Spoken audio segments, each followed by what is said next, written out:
The conference room buzzed with nervous energy as 30 military personnel settled into their seats. Captain Sarah Martinez adjusted her uniform jacket and chose a chair near the back corner, away from the spotlight that seemed to follow her wherever she went. The fluorescent lights cast harsh shadows across the faces of soldiers, Marines, and Navy personnel who had gathered for this classified briefing at Joint Base Andrews. She had learned long ago to blend into the background during these inter-service meetings. At 5'4" with dark hair pulled back in regulation style, Sarah could easily disappear among the sea of uniforms. It was a skill she had perfected over her 12-year military career, especially useful when she wanted to observe, rather than be observed. The morning briefing was supposed to cover routine intelligence updates about operations in the Middle East. Sarah had attended dozens of similar meetings, always listening carefully but rarely speaking unless directly addressed. Her combat experience spoke volumes, but she preferred to let her actions do the talking, rather than her words. Captain Jake Thunder Morrison strode into the room with the confidence that came from leading one of the most elite SEAL teams in the Navy. His reputation preceded him everywhere he went. Tales of his successful missions had become legendary among special operations communities. The room fell silent as he approached the podium, his presence commanding immediate respect from everyone present. Morrison scanned the room with sharp blue eyes, taking inventory of the assembled personnel. He had requested this meeting after learning about a particularly dangerous mission that would require unprecedented coordination between different military branches. The operation would push everyone to their limits, and he needed to know exactly what resources were available. "Good morning, everyone," Morrison began, his voice carrying the authority of someone accustomed to life or death decisions. "I've called this briefing because we're facing a situation that demands the very best from each branch of service represented here today." Sarah shifted slightly in her chair, already sensing that this would be more than just another routine intelligence update. Something in Morrison's tone suggested urgency, the kind that came with missions where failure wasn't an option. She had heard that tone before, usually right before everything changed. The SEAL captain clicked a remote, and satellite images appeared on the large screen behind him. The photos showed a mountainous region, dotted with enemy positions and what appeared to be a heavily fortified compound. Sarah recognized the terrain immediately from her previous deployments, though she kept her expression neutral. "Intelligence indicates that high-value targets are gathering at this location for what we believe will be a significant planning meeting," Morrison continued. "The window for action is extremely narrow, and the mission parameters require capabilities that go beyond traditional ground operations." He paused, letting the weight of his words settle over the room. Several officers leaned forward in their seats, clearly intrigued by the implications. Sarah remained motionless, but her mind was already analyzing the tactical challenges presented by the terrain and target location. "The approach to this target is complicated by its location in a narrow mountain valley," Morrison explained, pointing to specific features on the satellite imagery. "Traditional helicopter insertion would be nearly impossible due to enemy air defenses and the extreme altitude challenges in that region." Sarah's pulse quickened slightly. She had flown missions in similar terrain, navigating through mountain passes that seemed impossible to most pilots. The technical requirements for such operations were extraordinary, demanding skills that took years to develop and even longer to master in combat conditions. Morrison clicked to the next slide, showing detailed topographical maps with potential approach routes marked in red. Each route presented its own set of seemingly impossible challenges. The room grew quieter as the assembled personnel began to grasp the complexity of what was being proposed. "This is where we need to think outside conventional operational parameters," the SEAL captain said, his gaze sweeping across the room once more. "Success will require coordination between ground forces and air assets in ways that have never been attempted before." The tension in the room was palpable. Sarah could see colleagues exchanging glances, some looking uncertain while others appeared eager for the challenge. She maintained her composed exterior while mentally cataloging every detail being presented, already formulating potential solutions to the tactical problems being outlined. Morrison stepped away from the podium and moved closer to the assembled personnel. His expression grew more serious, if that was possible. "What I'm about to ask may seem unusual, but I need complete honesty about capabilities and experience levels. Sarah felt her heart rate increase slightly, though she couldn't quite explain why. There was something in Morrison's demeanor that suggested he was about to ask a question that would change everything for someone in that room. She had learned to trust her instincts over the years, and they were telling her to pay very close attention. The SEAL captain's eyes swept the room one final time before he spoke the words that would alter the course of the entire briefing. His voice carried a weight that made everyone lean forward slightly, sensing that something significant was about to happen. Before we proceed with detailed planning, I need to know something crucial about our available resources, Morrison said, his tone becoming more direct and urgent. The success of this mission may depend on having the right person with very specific combat experience. The room was completely silent now, with 30 pairs of eyes focused intently on the man at the front. Sarah could almost feel the collective held breath of everyone present. Whatever Morrison was about to ask, it was clearly important enough to warrant this level of dramatic buildup. I need to know if we have access to someone with actual combat flying experience in high-altitude mountain warfare, he continued, building toward his crucial question. Someone who has successfully completed missions under conditions similar to what we're facing. Sarah felt a strange mix of anticipation and anxiety wash over her. She had exactly the experience Morrison was describing, earned through multiple deployments in some of the most dangerous airspace in the world, but something held her back from immediately responding. Perhaps years of conditioning to remain invisible in rooms dominated by male colleagues. Morrison took a deep breath and asked the question that would change everything. Any combat pilots present? Morrison's question hung in the air like a challenge. Sarah's breath caught in her throat. Around the room, she noticed several male officers straightening in their seats, clearly preparing to respond. Major Tom Bradley from the Air Force looked ready to speak, while Navy Commander Rick Stevens was already shifting forward in his chair. Both were experienced pilots, but Sarah knew their backgrounds were primarily in transport and reconnaissance missions. She remained perfectly still, watching the dynamics unfold around her. Years of being the only woman in similar rooms had taught her to carefully consider when and how to make herself known.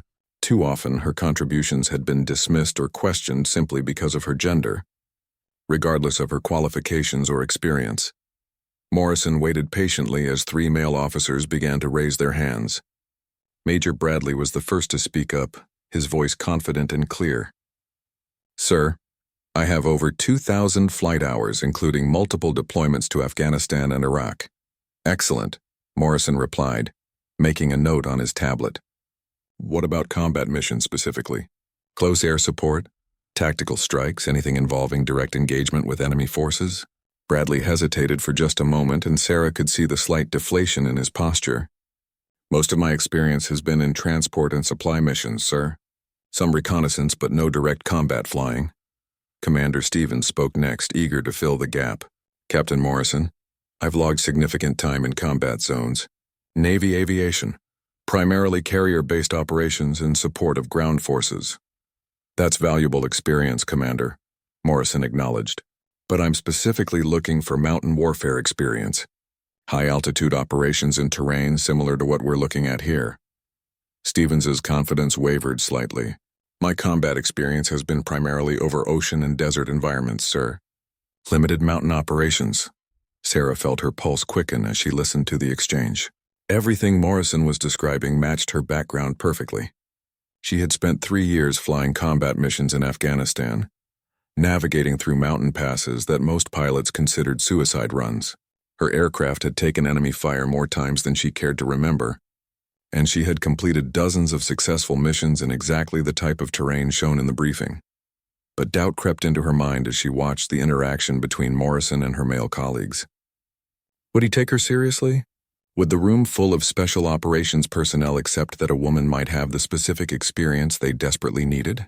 She had faced skepticism before, sometimes even after proving her capabilities beyond any reasonable doubt. A third officer, Army Captain Mike Rodriguez, raised his hand.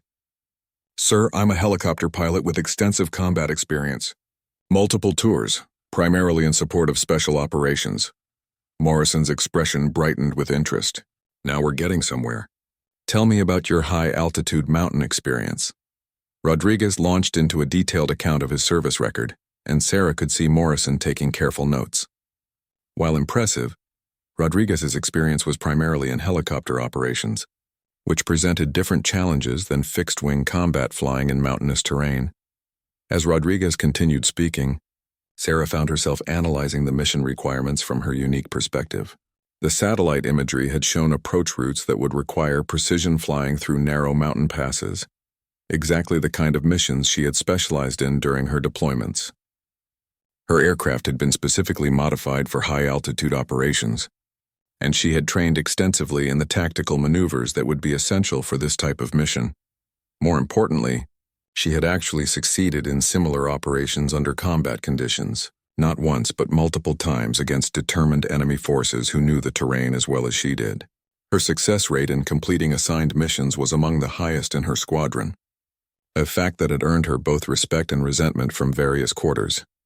Morrison finished his conversation with Rodriguez and looked around the room once more. Anyone else? This mission is going to require very specific skills and experience. If there's anyone here who has actual combat flying experience in high-altitude mountain warfare, I need to know now. The room fell silent again. Sarah could feel the weight of the moment pressing down on her. She knew she had exactly what Morrison was looking for, possibly more so than anyone else in the room. Her combat record included successful completion of missions that other pilots had refused to attempt, flights through mountain passes under enemy fire that had been deemed too dangerous for standard operations. But revealing her experience would also mean stepping into the spotlight, something she had spent years avoiding. It would mean facing the inevitable questions and doubts that seemed to follow female combat pilots everywhere they went. She would have to defend not just her qualifications, but her right to be taken seriously in a room full of elite male warriors. Sarah glanced around at her colleagues, noting the expectant looks on their faces as Morrison waited for additional responses. She could see disappointment in the SEAL captain's expression as it became clear that none of the pilots who had spoken possessed the specific combination of skills and experience he desperately needed. The mission Morrison had described wasn't just challenging.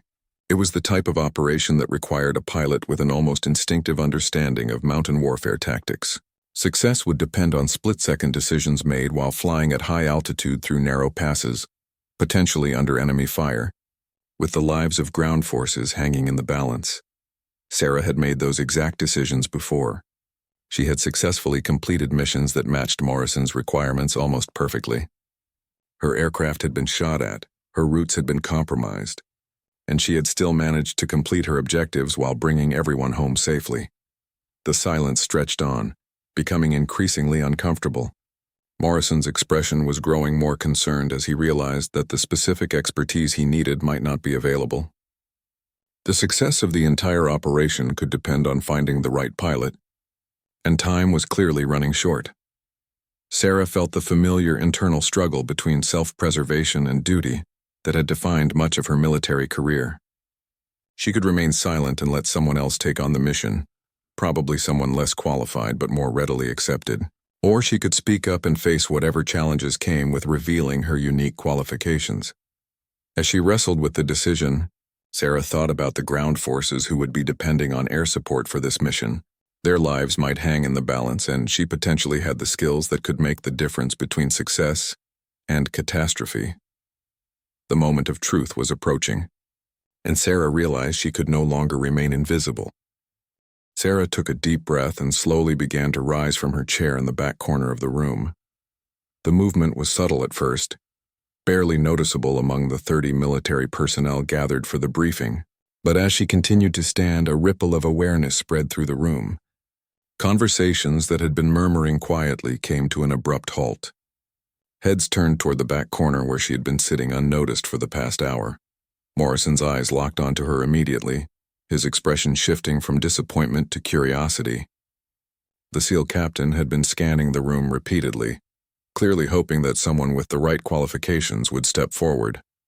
Now, as Sarah reached her full height, she could see him reassessing his assumptions about who might possess the specific combat experience he desperately needed. "Captain Martinez," Morrison said, reading her name tag as she became fully visible to the room. "Do you have something to add?" The attention of every person in the room was now focused on Sarah. She could feel the weight of their collective gaze, along with the familiar mix of skepticism and curiosity that she had encountered countless times throughout her career. Some faces showed surprise. Others displayed barely concealed doubt about what a female officer might contribute to a discussion about high-risk combat operations. "Yes, sir," Sarah replied, her voice steady and clear. "I believe I have the experience you're looking for." A subtle murmur ran through the assembled personnel. She could see several male officers exchanging glances, some appearing surprised that she would claim to possess specialized combat flying skills. The reaction wasn't unexpected, but it still stung slightly after all these years of proving herself repeatedly. Morrison studied her intently, his expression unreadable. "What's your background, Captain?" Sarah straightened her shoulders and looked directly at the SEAL captain. "I'm an Air Force combat pilot with 3 deployments to Afghanistan. My primary mission set was close air support and tactical strikes in high-altitude mountain terrain, specifically in the Hindu Kush region." The room grew quieter as she continued speaking. Even the officers who had seemed dismissive moments earlier were now listening with increased attention. The Hindu Kush region was notorious among military personnel for its extreme challenges and dangerous operating conditions. "I've completed over 400 combat missions in mountainous terrain similar to what you've shown us today," Sarah continued, her confidence growing with each word. "My squadron specialized in operations supporting Special Forces teams in areas where traditional helicopter insertion wasn't feasible." Morrison's eyebrows raised slightly at the mention of 400 combat missions. That was an exceptionally high number, even for experienced combat pilots. It suggested years of continuous deployment in some of the most dangerous airspace in the world. 400 missions? Morrison repeated, wanting to confirm what he had heard. "In mountain warfare conditions?" "Yes, sir," Sarah confirmed. "My aircraft was specifically modified for high-altitude operations. I've flown close air support missions through mountain passes at altitudes exceeding 14,000 feet, often while taking enemy fire from positions on surrounding ridges." Major Bradley, who had spoken earlier about his transport experience, looked genuinely surprised. Commander Stevens appeared to be reassessing his initial impression of the quiet officer who had been sitting in the back corner. Even Captain Rodriguez, who had seemed confident about his helicopter combat experience, was listening with newfound respect. Morrison stepped closer, his tactical mind clearly processing the implications of what Sarah was telling him. "Can you be more specific about the types of missions? What kind of support did you provide to ground forces?" Sarah felt the familiar surge of confidence that came when discussing her area of expertise. This was where years of dangerous, successful missions spoke louder than any doubts about her gender or appearance. Primary mission sets included close air support for Special Operations Forces, tactical reconnaissance in denied areas, and precision strikes against high-value targets in mountainous terrain, she explained. "I've provided air support for missions where ground forces were pinned down by enemy fire in narrow mountain valleys, requiring precision flying through passes that were sometimes less than 100 meters wide." The room was now completely silent except for Sarah's voice. Even the most skeptical faces were beginning to show interest as she described operational scenarios that perfectly matched what Morrison had outlined in his briefing. "My longest single mission was 11 hours of continuous flying, providing close air support for a Special Forces team that was trapped in a valley surrounded by enemy positions on the high ground," Sarah continued. "The extraction required multiple passes through a mountain corridor while taking sustained anti-aircraft fire." Morrison's expression had shifted dramatically from curiosity to intense interest. Everything Sarah was describing aligned perfectly with the requirements for the mission he was planning. More importantly, she was speaking with the confidence and precision that came from actual combat experience, not theoretical knowledge. "What was the outcome of that mission?" Morrison asked, though he could probably guess from the fact that Sarah was standing there describing it. "Successful extraction of all personnel with no casualties," Sarah replied simply. "The ground team completed their objective and everyone came home." A wave of impressed murmurs rippled through the room. Even the officers who had initially appeared skeptical were now looking at Sarah with obvious respect. The details she was providing painted a picture of exactly the kind of combat pilot Morrison needed for his operation. "Captain Martinez," Morrison said, his tone now carrying the weight of someone who had found what he was looking for, "I'd like to speak with you privately after this briefing. Your experience profile matches our mission requirements more closely than anything else I've heard today." Sarah nodded, feeling a familiar mix of satisfaction and apprehension. She had successfully established her qualifications, but she knew that claiming the spotlight also meant accepting the intense scrutiny that would follow. Every aspect of her background would be examined, questioned, and verified. "There's one more thing you should know, sir," Sarah added, knowing that complete transparency was essential. "My call sign during deployment was Ghost, because of my ability to navigate through mountain terrain that other pilots considered impassable." Morrison's eyes widened slightly at this information. Call signs were earned through demonstrated performance in combat, and Ghost suggested exceptional skills in exactly the type of operations he was planning.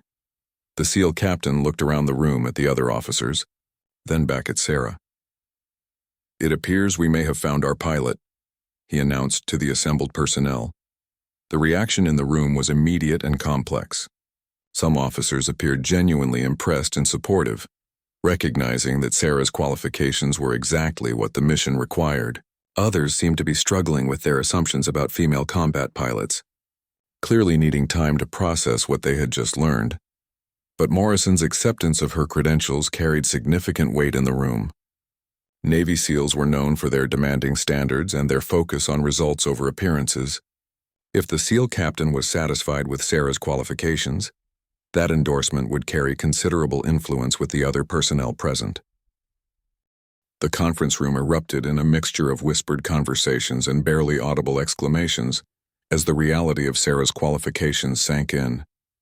She remained standing, maintaining her composure while internally processing the dramatic shift in atmosphere that had occurred within the span of just a few minutes. Major Bradley leaned over to Commander Stevens and whispered something that Sarah couldn't hear, but his expression suggested a combination of surprise and grudging admiration. Several other officers were checking their tablets and phones, likely attempting to verify her claims through military databases and service records. Morrison raised his hand to restore order to the room. "Ladies and gentlemen, let's maintain our focus on the mission requirements. Captain Martinez, please remain after the briefing for a detailed discussion of operational parameters." Sarah nodded and took her seat, aware that every movement was now being observed by 30 pairs of eyes. The anonymity she had cultivated so carefully over the years was gone, replaced by the intense scrutiny that came with being recognized as a key player in a high-stakes operation. As Morrison returned to his briefing materials, Sarah reflected on the journey that had brought her to this moment. Her path to becoming a combat pilot had been anything but straightforward, filled with obstacles and challenges that her male colleagues had never faced.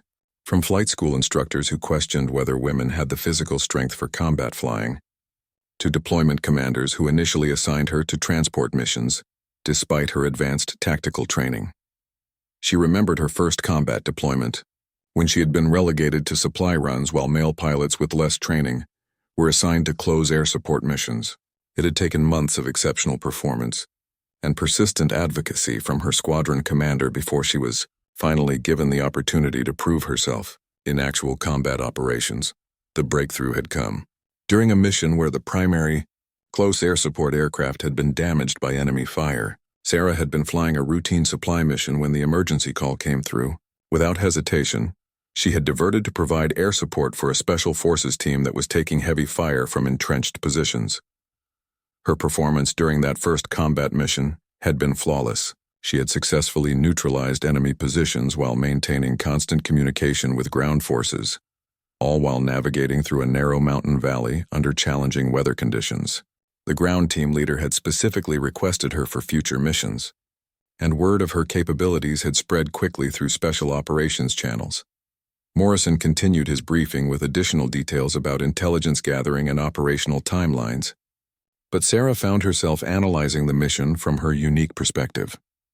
The satellite imagery showed terrain that was remarkably similar to areas where she had operated extensively.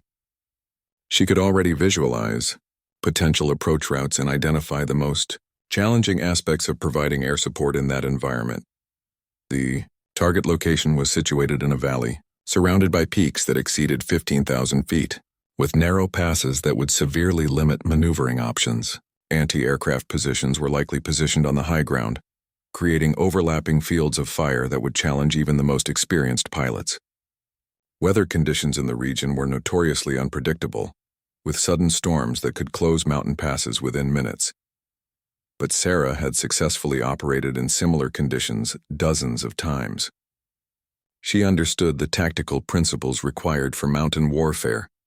The patience needed to wait for optimal attack windows, and the split-second decision-making that could mean the difference between mission success and catastrophic failure. As Morrison concluded his presentation, Sarah noticed that several officers were now looking at her with expressions ranging from curious to openly impressed. The transformation in their attitudes was remarkable, though not entirely surprising. Military personnel generally respected demonstrated competence above all other factors, and her credentials were difficult to argue with. "Are there any questions about the mission parameters?" Morrison asked the assembled group. Captain Rodriguez raised his hand. "Sir, regarding air support coordination, what's the expected timeline for final planning and execution?"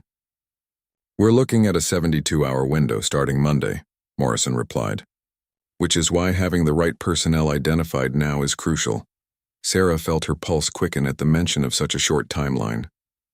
72 hours meant that detailed mission planning would need to begin immediately, with no time for extensive preparation or training. Success would depend entirely on the capabilities and experience that personnel brought to the table. Major Bradley spoke next. "Captain Morrison, will there be opportunities for team coordination exercises before the operation?" "Limited," Morrison answered honestly. "This timeline doesn't allow for the kind of extensive preparation we'd prefer. We'll need personnel who can integrate quickly and perform effectively with minimal advanced coordination." The implications of Morrison's response were clear to everyone in the room. This mission would require individuals who could function at the highest level under pressure, with the confidence and experience to make critical decisions in real time without extensive briefings or practice sessions. Sarah knew she thrived in exactly those conditions. Her combat record was built on missions where circumstances changed rapidly, and success depended on her ability to adapt immediately to new situations. Some of her most successful operations had been those where original plans had been abandoned within minutes of arrival, requiring her to improvise tactically while maintaining communication with ground forces and ensuring mission completion. As the formal briefing concluded, Morrison dismissed most of the personnel with instructions to remain available for potential mission assignments. However, he specifically requested that Sarah and 3 other officers remain for additional discussions. "Captain Martinez," Morrison said as the room cleared, "I'd like to review your service record in detail. What you've described sounds exactly like what we need, but I want to understand your capabilities and limitations before we proceed." Sarah appreciated his direct approach. She had worked with enough special operations personnel to know that they valued honest assessment over false confidence. "I'm happy to provide any information you need, sir. My complete service record is available through standard channels, and I can give you contact information for ground force commanders I've supported in the past." "That would be helpful," Morrison replied, pulling out his tablet. "But first I'd like you to walk me through one of your more challenging missions, something that demonstrates the kind of decision-making and tactical awareness this operation will require." Sarah considered the request carefully. She had dozens of missions that would demonstrate her capabilities, but she wanted to choose one that would give Morrison the clearest picture of her skills under pressure. After a moment, she decided on a mission that had occurred during her second deployment, one that had tested every aspect of her training and experience. "Sir, I'd like to describe a mission that occurred in the Korengal Valley, supporting a special forces team that had been conducting surveillance on a high-value target," Sarah began. Morrison leaned forward with interest. The Korengal Valley was legendary among military personnel for its extreme dangers and challenging operational conditions. Sarah settled into her chair and began recounting one of the most challenging missions of her career, while Morrison and the remaining officers listened with rapt attention. The mission began as routine surveillance, support for a 6-man special forces team that had been tracking a high-value target through the Korengal Valley, Sarah explained. The target was believed to be coordinating arms shipments through mountain passes, and the team needed extended air cover while gathering intelligence. Morrison nodded, already familiar with the complexities of operations in that notorious valley. "What made this mission particularly challenging?" "Weather conditions deteriorated rapidly after the team inserted," Sarah continued. "What started as clear skies turned into a severe mountain storm with visibility dropping to near zero. and winds exceeding 40 knots. Most aircraft would have been recalled under those conditions. She paused, remembering the intensity of that day. The storm had developed with frightening speed, transforming the mountain landscape into a maze of swirling clouds and dangerous wind shear. Radio communication had become intermittent, and navigation relied entirely on instruments and her intimate knowledge of the terrain. I maintained station above the team's position, despite the weather, because they had identified the target and were in the process of gathering critical intelligence, Sarah explained. Leaving would have compromised weeks of preparation and put the ground team at significant risk. Commander Stevens, who had remained for the extended briefing, leaned forward with interest. How did you maintain position accuracy in those conditions? Combination of GPS navigation and terrain recognition, Sarah replied. I had flown that valley enough times to recognize geographical features even in limited visibility. The key was maintaining constant awareness of wind patterns and using ridgelines as navigation references. Morrison was taking notes on his tablet, clearly impressed by the technical aspects of what Sarah was describing. Flying in severe mountain weather required skills that went far beyond standard pilot training, demanding an almost instinctive understanding of how aircraft behaved in extreme conditions. The situation became critical when the storm intensified and the ground team came under attack, Sarah continued. Enemy forces had used the weather as cover to approach the team's position. Suddenly, routine surveillance became a combat rescue mission. The room grew quieter as Sarah described how the mission parameters had changed in a matter of minutes. Successful completion now depended not just on her flying skills, but on her ability to provide precise close air support in conditions that severely limited visibility and maneuvering options. The team was pinned down in a narrow ravine with enemy positions on 3 sides, Sarah explained. They needed immediate air support, but the storm made visual identification of targets extremely difficult. Radio communication was sporadic, and I had to rely primarily on pre-planned coordinate systems and the team leader's voice directions. Morrison looked up from his notes. How did you manage target identification without clear visual confirmation? I used infrared targeting systems combined with detailed knowledge of the terrain, Sarah replied. The team leader was able to provide precise coordinate references, and I cross-checked those against my mapping systems. When you've flown an area repeatedly, you develop an understanding of likely enemy positions and movement patterns. What Sarah didn't mention was the intense pressure she had felt during those critical minutes. Lives were hanging in the balance, visibility was virtually zero, and she was making life-or-death targeting decisions based on instrument readings and radio communications that kept cutting in and out. One mistake could have resulted in friendly fire casualties or failure to neutralize the enemy threat. I made 3 separate attack runs through the storm, each time having to reacquire targets and adjust for wind conditions that were constantly changing, Sarah continued. Between each run, I had to climb above the weather to regain situational awareness and prepare for the next pass. Major Bradley, who had been quietly listening, asked the obvious question. What was the outcome? All enemy positions were successfully neutralized, and the ground team was able to extract with their intelligence intact, Sarah replied simply. No friendly casualties, mission objectives achieved. Morrison set down his tablet and looked directly at Sarah. Captain Martinez, that's exactly the kind of performance we need for this operation. Someone who can adapt quickly to changing conditions and make accurate decisions under extreme pressure. Sarah felt a surge of satisfaction at Morrison's response, but she also knew that acceptance came with enormous responsibility. If she was selected for this mission, the lives of ground personnel would depend on her ability to perform flawlessly under conditions that might be even more challenging than what she had already experienced. Sir, I should mention that my aircraft has been specifically modified for high-altitude mountain operations, Sarah added. Enhanced oxygen systems, upgraded navigation equipment, and modifications to improve performance in thin air conditions. That's another significant advantage, Morrison noted. Standard aircraft configurations often struggle with the combination of high altitude and heavy weapon loads that this mission will require. The SEAL captain stood and walked to the large map display that still showed the target area. Captain Martinez, looking at this terrain, what would be your initial assessment of approach options and potential challenges?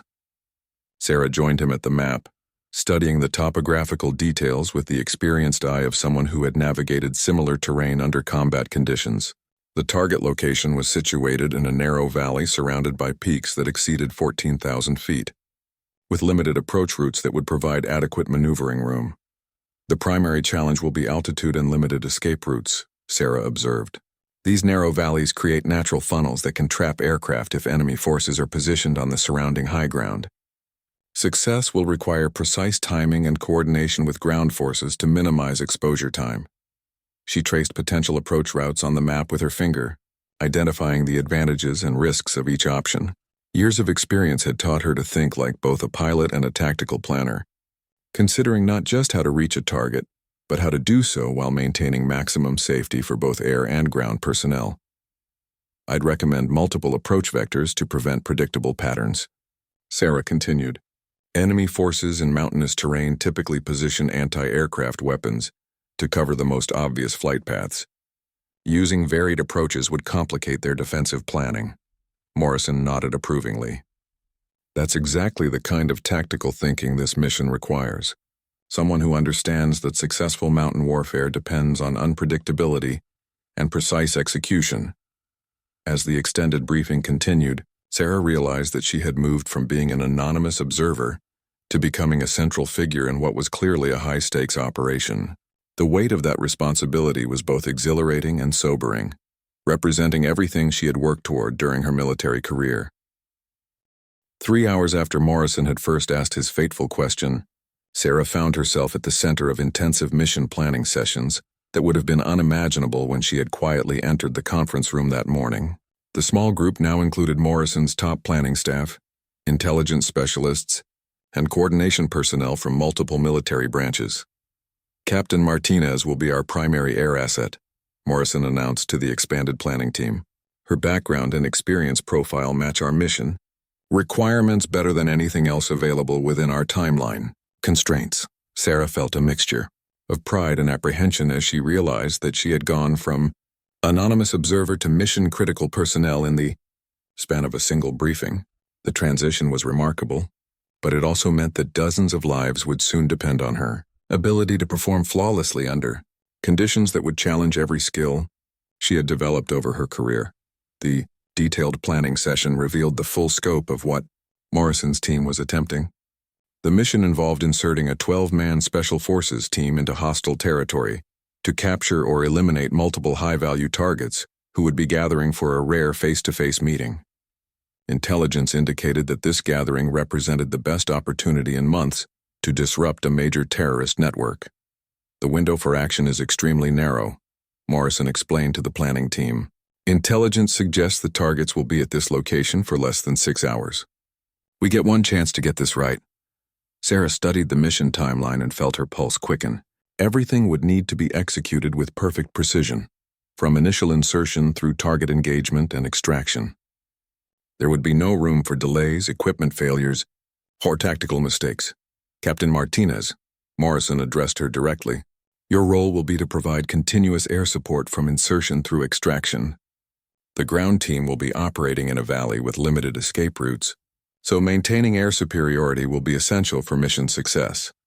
The responsibility was enormous, but Sarah felt confident in her ability to deliver what the mission required. Years of similar operations had prepared her for exactly this type of high-stakes environment, where split-second decisions could determine the difference between success and catastrophe. As planning continued through the afternoon, Sarah found herself working closely with Morrison's tactical team to develop detailed flight plans and contingency procedures. Her input was sought on everything from optimal approach routes to weapons loadout configurations, and she realized that her expertise was being valued at the highest levels of military planning. The transformation in how she was perceived had been dramatic and complete. Officers who had barely acknowledged her presence during the morning briefing were now seeking her recommendations on critical tactical decisions. Her call sign Ghost had taken on new significance as team members recognized that her ability to navigate, undetected through hostile mountain terrain, would be essential for mission success. Captain Martinez, said Lieutenant Colonel James Wright, Morrison's senior planning officer, we need your assessment of weather contingencies. Historical data shows that storms can develop rapidly in this region. Sarah pulled up meteorological data on her tablet, cross-referencing it with her personal experience flying in similar conditions. Sir, weather will be our biggest variable factor. These mountain regions can go from clear skies to zero visibility in less than 30 minutes. We'll need real-time weather monitoring and multiple backup plans. She outlined a comprehensive approach to weather management that impressed even the most experienced planners in the room. Her recommendations included specific altitude adjustments for different weather scenarios, alternative approach routes that could be used if primary paths became compromised, and communication protocols that would maintain coordination even if radio contact became intermittent. Morrison nodded approvingly as Sarah detailed her weather contingency plans. This is exactly why we needed someone with actual mountain combat experience. Theoretical knowledge doesn't prepare you for the reality of how quickly conditions can change in these environments. As the day progressed, Sarah felt herself stepping fully into a leadership role that she had never quite experienced before. Her expertise was not just being acknowledged but actively sought by some of the most elite military personnel in the country. The quiet observer from the morning briefing had been replaced by a confident tactical planner whose recommendations were shaping a critical military operation. The final planning session extended well into the evening, with Sarah working alongside Morrison to finalize every detail of the air support component. They reviewed target coordinates, established communication frequencies, and developed contingency procedures for various emergency scenarios. Her input influenced decisions ranging from timing sequences to equipment specifications. "Captain," Morrison said as the planning session concluded, "I want you to know that having you on this team significantly increases our probability of success.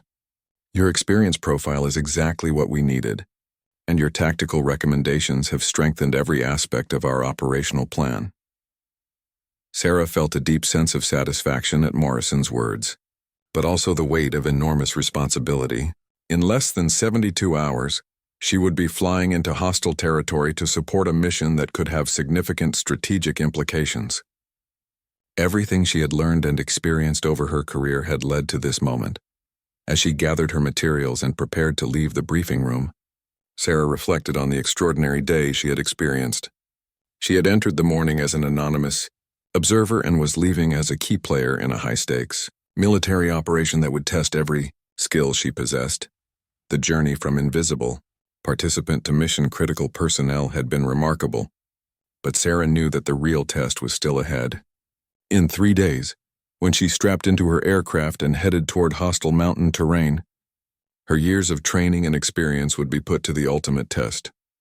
Walking toward the parking area, Sarah felt the familiar pre-mission combination of excitement and focused determination that had defined her military career.